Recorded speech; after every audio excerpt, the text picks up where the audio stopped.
أعوذ بالله من الشيطان الرجيم. بسم الله الرحمن الرحيم. يا أيها الذين آمنوا كونوا قوامين بالقسط شهداء لله ولو على أنفسكم أو الوالدين والأقربين إن يكن غنيا أو فقيرا فالله أولى بهما فلا تتبعوا الهوى أن تعدلوا وإن تلووا أو تعرضوا فإن الله كان بما تعملون خبيرا. صدق الله العظيم.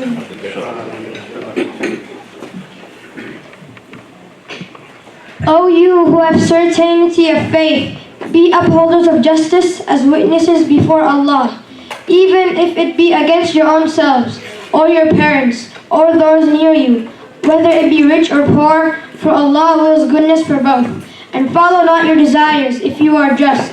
And if you hold back your tongue or excuse yourself, then know that Allah is indeed aware of what you do.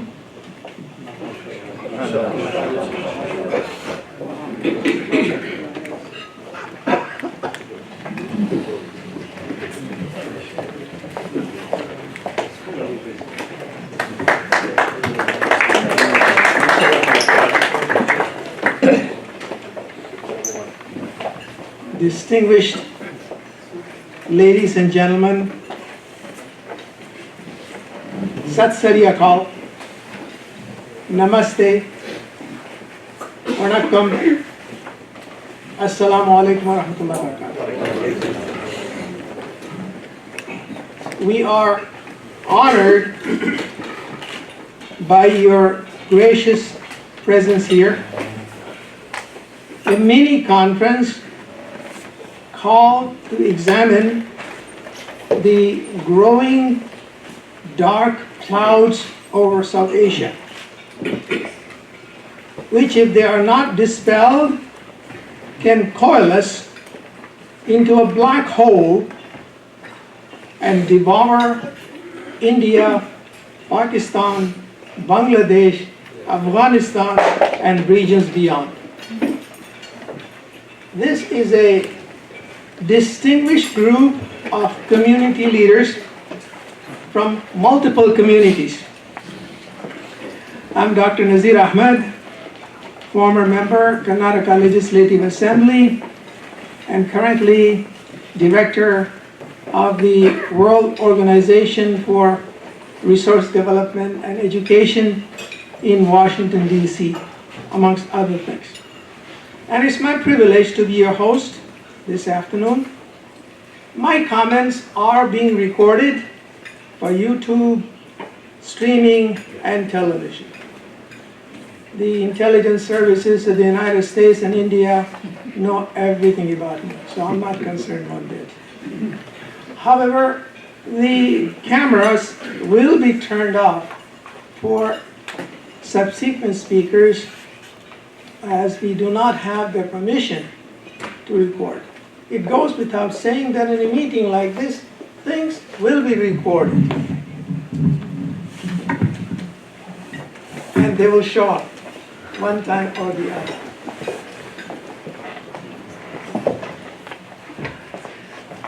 Let us come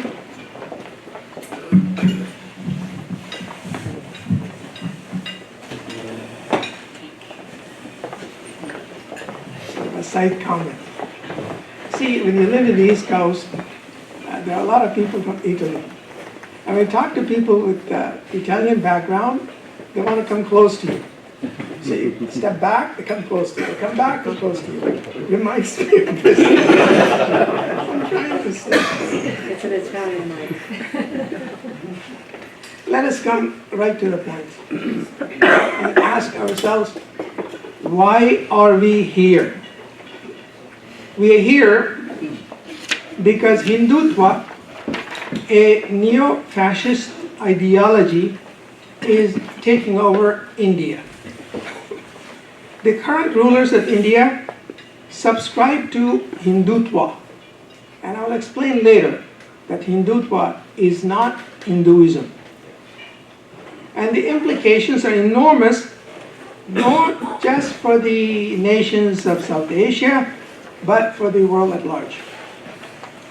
Savarkar, the author of Hindutva, wrote in 1925, and I quote, "In Hindustan, that is India, land of the Hindus, lives and should live the Hindu nation. All others are traitors and enemies to the national cause. Or, to take a charitable view, idiots. The foreign races in Hindustan may stay in the country wholly subordinated to the Hindu nation, claiming nothing, deserving no privileges, far less any preferential treatment, not even citizens' rights. Not even citizens' rights." Savarkar continues, "To keep up the purity of his race and culture, Germany shocked the world by her purging the country of the Semitic races, the Jews.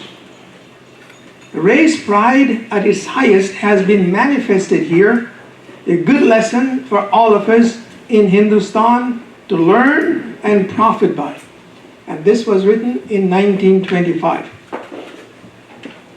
Arundhati Roy, a well-known writer, in a recent article titled "India, Intimations of an Ending, the Rise of Modi and the Far Right," written on November 22nd, 2019, said, and I quote, "Coupled with the Citizenship Amendment Bill, the National Register of Citizenship is India's version of Germany's 1935 Nuremberg laws, by which German citizenship was restricted to only those who had been granted citizenship papers, legacy papers, by the government of the Third Reich.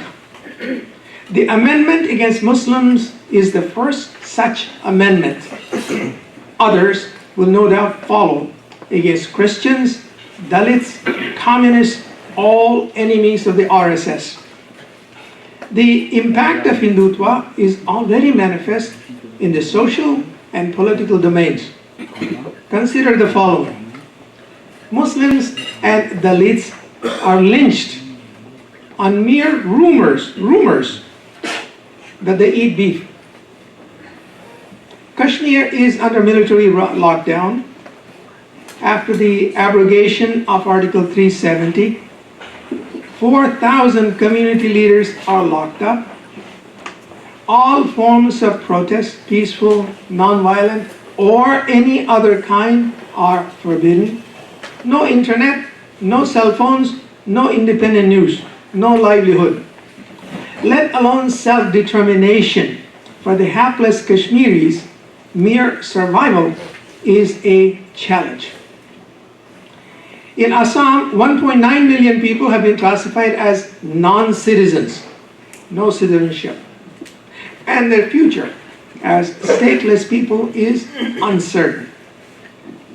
A citizenship amendment bill was passed by the Indian Parliament, which provides fast-track citizenship for refugees from Afghanistan, Pakistan, and Bangladesh, but it specifically excludes the Muslims. A national registry of citizens is proposed, which may create millions of, quote, non-citizens all across India who may be put away in concentration camps. History is warped to show Muslims and Christians as invaders. Even the Taj Mahal is not spared. Forcible assimilation to an outward Hindutva can take a number of forms, including violence. In recent months, Muslims in northern India have been killed for failing to chant the slogan, Jai Shri Ram.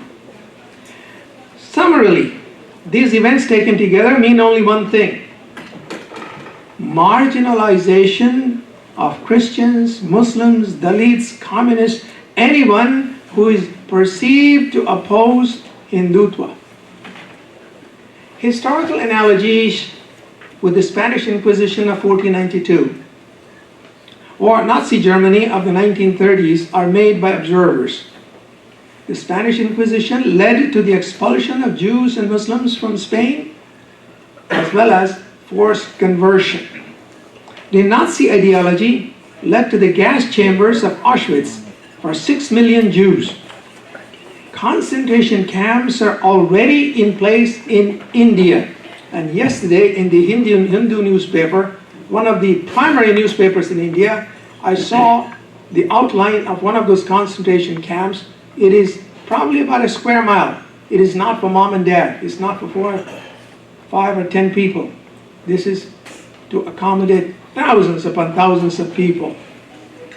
And these are located in places as far apart as Assam and Karnataka. Must we wait until the arrival of gas chambers before we protest? I ask yourself that.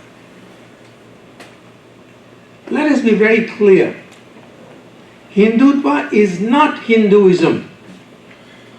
While Hinduism is a great religion of humankind, like Judaism, Christianity, Islam, Buddhism, and Sikhism, Hindutva is a political ideology, which Mr. Chidambaram, the former Home Minister of India, has called a fascist ideology. His words.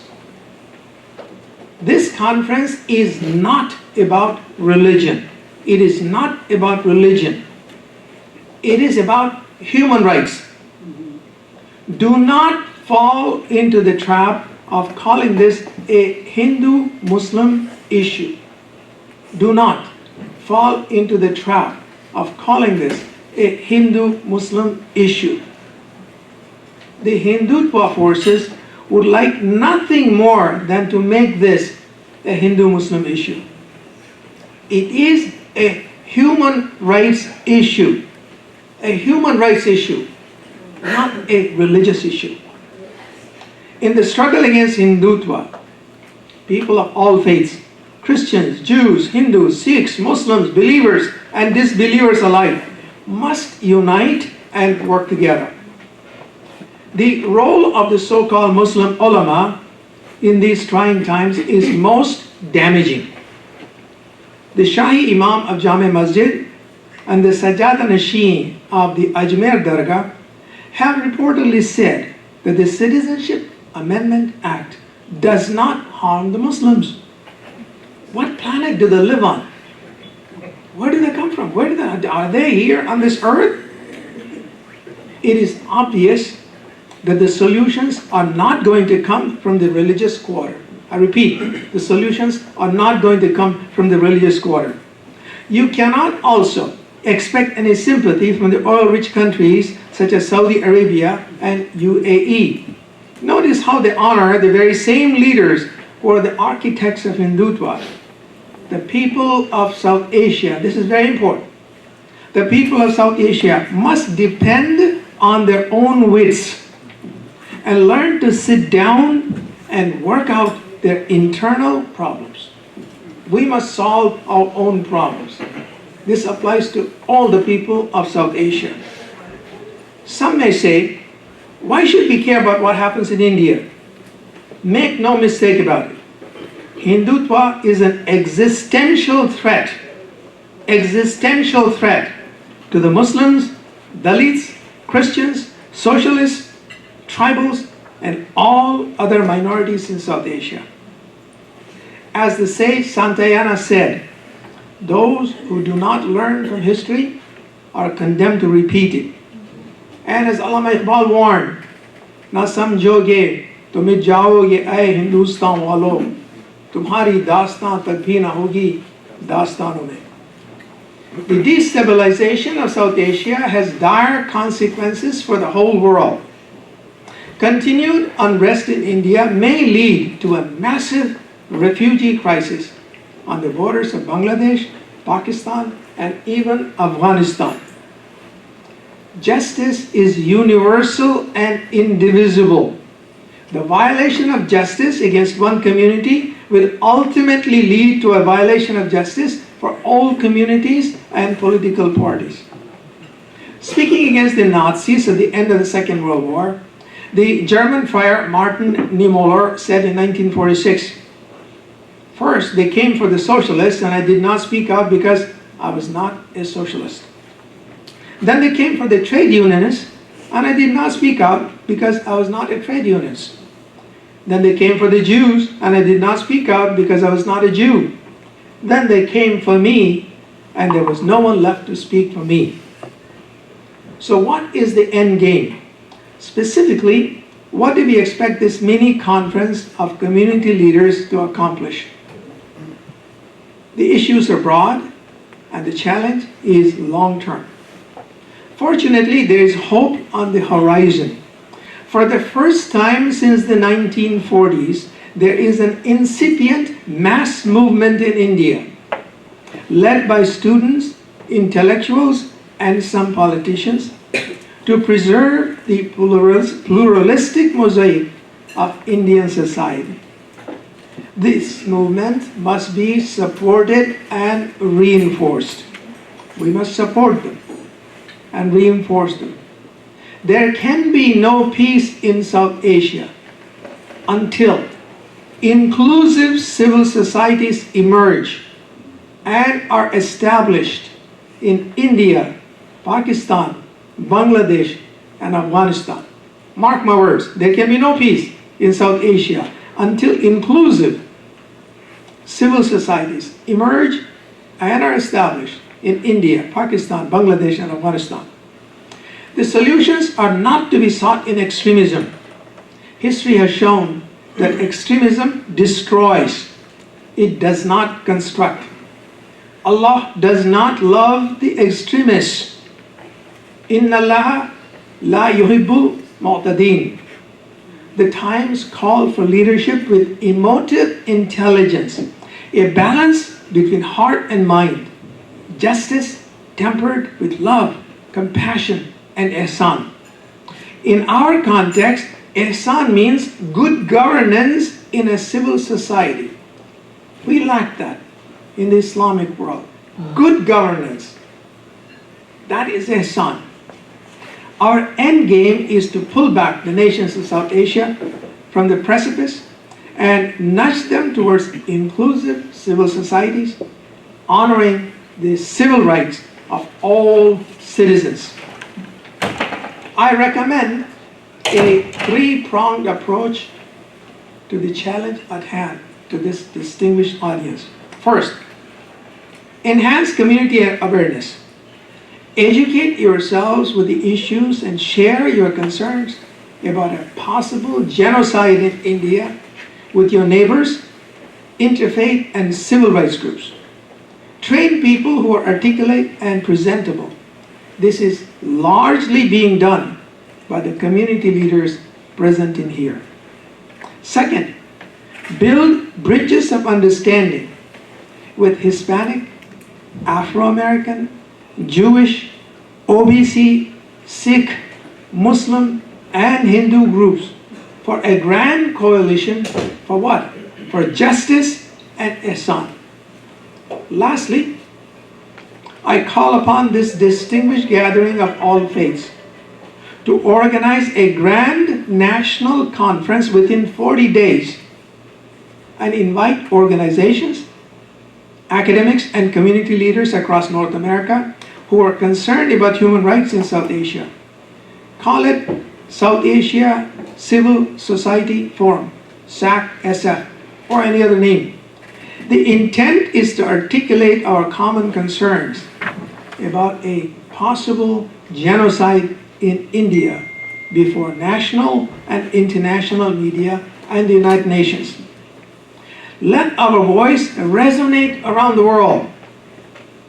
When America speaks, the world listens. As community leaders, we can do nothing less. Think big, think big. As Maulana Rumi said, you're not a drop in the ocean. You are the ocean in a drop.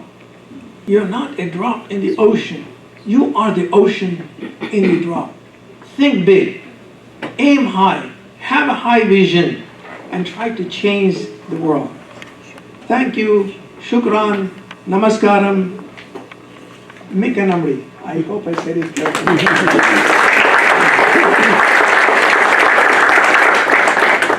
The presentations today are arranged in a cascading manner, like a waterfall. As a NASA space scientist, I can do nothing less. First, there is a statement of the problem. Simply stated, the problem is Hindutva. Problem is Hindutva. Next, there will be several presentations on the specific impact of Hindutva on the Muslims, the Dalits, the Christians, the Sikhs, and on the nations of Pakistan, Bangladesh, and Afghanistan. Lastly, we'll examine workable alternatives. You are community leaders. Please do participate in the discussions. I request you to focus on the issue at hand and keep your observations brief to about 5 minutes. It's not easy, but we will try, inshallah. Nations to demand that the government of India lift the restrictions in Kashmir and release all political prisoners. That's number 2. And the third one urges the government of India to shelve the Citizenship Amendment Act of 2019 and refrain from implementing a national registry of citizens. They're not controversial. We expect to send them out to the Congress people and so on. Those in favor say aye. Aye. Those opposed to it say no. Is carried.